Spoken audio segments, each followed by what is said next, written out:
everybody, my name is Magdalena and you're watching From Words to Worlds.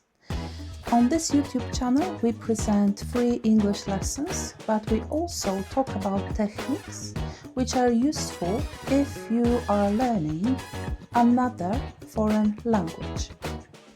Today we will talk only about English in a bit Shakespearean style, because we will be talking about how to be or not to be in English. I got an idea for this episode when I talked to my friend who is Polish, and she told me that, well, you know, Magda, last night I shocked my English teacher. I surprised him. He was stunned. He was dumbfounded. He was speechless. He nearly fell off his chair. So I asked, well, what happened? What did you tell your teacher that he was shocked, stunned, dumbfounded?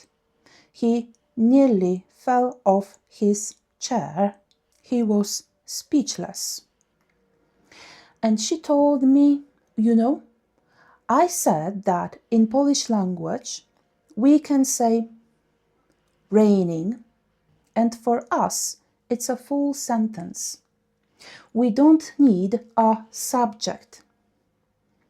I want to ask you, if you think about your mother tongue, can you create a sentence without a subject in your mother tongue? Do you always need to put a subject at the beginning of a sentence?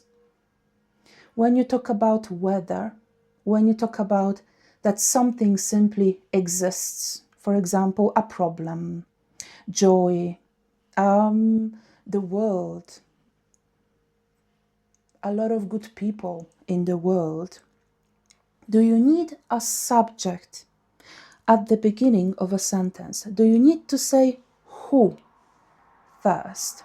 For example, if it's raining, do you need to say that it that is raining in your mother tongue? Can you just say raining like we do in Polish? A lot of language students have a problem with such sentences because in their mother tongue there isn't such a high demand for subject as it is in English. In English, a sentence always needs a who or a what. I know, quoting fingers. So in English, you always need to say what is raining or what exists. Okay? So to do that, you need two expressions. There is, there are, or it is. There is, there are, or it is. It is very important not to make a mistake when you use them. Okay? Well, we use there is or there are where something simply exists or something appears. For example, there's a problem. We are just pointing out that a problem exists. A problem is, right? There are a lot of good people in the world. We are simply saying that people, a lot of good people, exist in the world, right? This is the important message, that something exists or something appears. For example, oh my, you know, there's a problem. A problem appeared now. Okay? We use them, these expressions, also when we say that something doesn't exist, of course, right? To be or not to be. For example, there is no time. Okay? So in a lot of languages, you don't need this there is. You can simply say, well, it's a problem, right? It's no time. What is it in your mother tongue? Can you take a moment and try to translate these sentences into your mother tongue? Is it similar to English or is it completely different? In English, you always need some subject, in a way. There isn't a sentence without a subject. So expressions there is or there are, they are a substitute for a subject in a sentence. The second situation when we use there is, there are, is when we say where something is or where something exists. Like, oh, there is pizza in the freezer, right? You simply mean that this pizza is in the freezer. If you are hungry, you can eat it. Heat it up and eat it. The same with the sentence, right? There are a lot of good people in the world. We are saying where these people are. It is very important to remember that in English, first we say what exists and then we say where, right?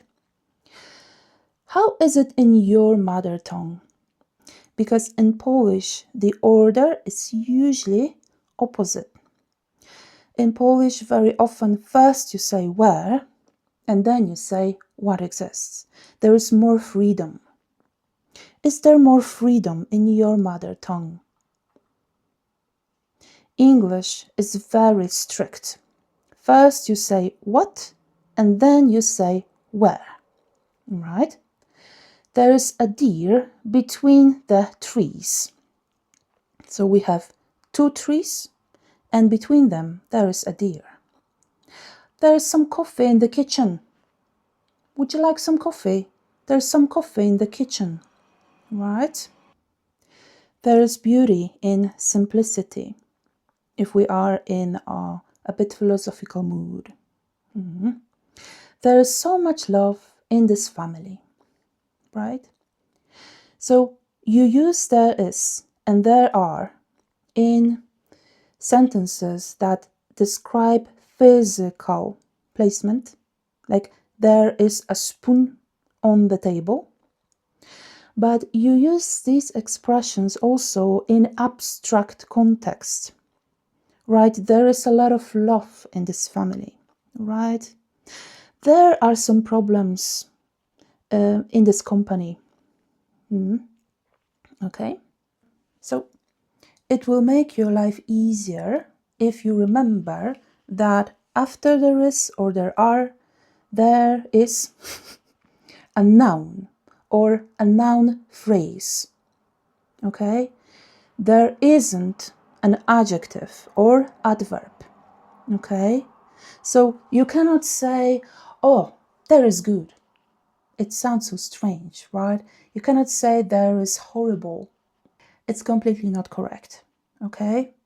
If you say there is goodness, you just mean that goodness exists, for example, in the world, right? But if you want to describe a situation and say that is good or bad or amazing, you will never use there is. You will use it is. Okay?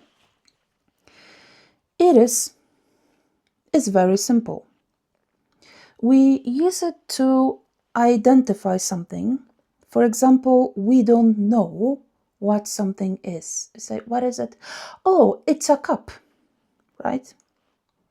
If you say there is a cup, there is a cup, you are saying that a cup exists. For example, in the world, there is a cup, okay? But if you point at something with your finger and you say, oh, it's a cup, it means you are identifying this object. You are not saying that it exists, you are identifying it, you are saying what it is. It's a dog, it's a tree, it's an amazing experience. Okay, it's an adventure, right? It's a good idea, it's a horrible idea. Okay, so as you can hear,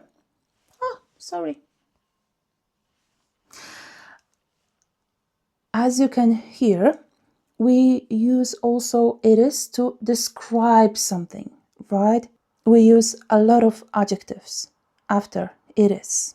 Okay, it is fantastic, it is terrible, it is one of a kind, it is unbelievable, it is brutal, it is so good, it's amazing, it's unbelievably pleasant, it's surprisingly big, it's unusually small. Okay, after it is, you can use a noun, you can use an adjective, you can use an adverb connected with adjective. For example, it is surprisingly expensive, right? So you will not use there is. For example, it is my phone. It's a good idea. It's so hot today. We use also it is when we talk about time, because we are in a way identifying what time it is. It's 1:30, right? Oh, look, it's a deer, right? If we say there is a deer between the trees, we just mean that a deer exists. You can say, oh, look, there is a deer between the trees. We just mean that a deer is there. But if we identify, we're telling somebody what it is, we are pointing, with our finger, we will say, look, it's a deer. It's not a cat. It's not a bear. It's not a doe. It's a deer. Okay? It's so beautiful, right? And all the other adjectives. How would you say these sentences in your mother tongue? I highly recommend that you press pause right here and reflect for a moment. Think for a moment. Is the word order similar in your mother tongue, or is it completely different? Do you sometimes get blocked or lost in your head when you speak English because of such sentences? Because maybe in your mother tongue, you don't need it. Just like we don't need it in Polish. But in English, you always need a subject. You always need a subject. So we need to say that something, some it, is a good idea. All right? We need to say that something, some it, is 1:30. All right? You need to say that some it is beautiful. Okay. I have a tendency to talk a lot, so now I will shut up and you can press pause and think for a moment. How would you say these sentences in your mother tongue? Okay, I imagine that you pressed the pause here and you reflected. If you haven't done that, you can still do it. It is really an amazing opportunity. Just press pause and spend 30 seconds thinking about your mother tongue. And I promise it will be a real value for you. Okay? It will be a progress. It will be a progress in your language learning. don't skip over exercises. Just devote 30 seconds and think about it. So, as we said before, we use it is just like there is in a lot of situations where in other languages the sentence wouldn't really have a subject. Okay? When we identify something or describe something, but in our mother tongue, we would use a completely different construction, and there is no it at the beginning. Such sentences that in another language are very often without subject, we can call them no subject sentences, just for ourselves, are, for example, it is so dark. It is 120 kilometers to Toronto, right? It is hard to explain. It's time to go, right? It's worth trying. Okay? How would you say these sentences in your mother tongue? Do you need it at the beginning? Have a look. Do you sometimes get lost in this type of sentences because you want to simply say that something is, or what it is, or how far it is? And you start saying, and you say, well, yeah, you know, I was on the road and I know that from this city it is 80 kilometers to another city. Okay? So in English, you always need a subject, something, some it is this thing that is dark, all right? Something is 120 kilometers, all right? Something it that is hard to explain. Well, this one is logical, okay? So in English, you always add something that will function as a subject in a sentence, okay? Of course, it is also very typical in describing the weather or in other typical useful expressions. Of course, you say, it is raining, it is snowing, it is hailing, all right? It is getting dark, okay? It's getting harder and harder. Or it's getting easier and easier, right? For example, you can say, oh, you know, I like speaking English. It's getting easier and easier, right? Oh, it's starting to make sense, right? Maybe you have just watched a video about there is and it is, and maybe you are sitting now in front of your computer and you are nodding your head and you are thinking, it's starting to make sense. Or maybe you are thinking, well, it's not starting to make any sense. Sorry. Maybe you need to record a different video, or I need to watch it one more time. All right? And the last example is just typical present continuous, right? Something is working perfectly. It's working perfectly. Sometimes we don't even mean exactly what. You mean, for example, wow, now I'm satisfied with my project. Everything is working perfectly, or it's working perfectly. Okay? Okay. Under this video, you can find a PDF file with theory and some exercises. Please feel free to download it, do the exercises. You can ask any questions you need in the comment. Just please don't use this file in any other way. Don't publish it anywhere. Don't use it for any commercial purposes. Thank you so much.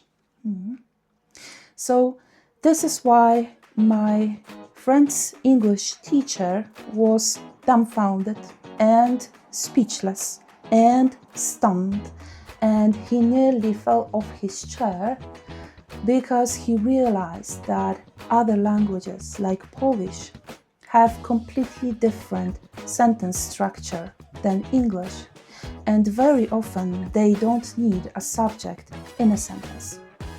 English always needs a subject. So if you get lost while you are speaking English, you get lost, check. Maybe you are missing it, or you are missing there is, there are, because you are speaking about where something is. Okay? Do the exercises. They will take you just a few minutes, and it will be a real value for your learning. Okay? It's just a few minutes, but if you repeat what you have just heard, you do the exercises, you put your brain to work, it will be much easier for your brain to use later this information in practice.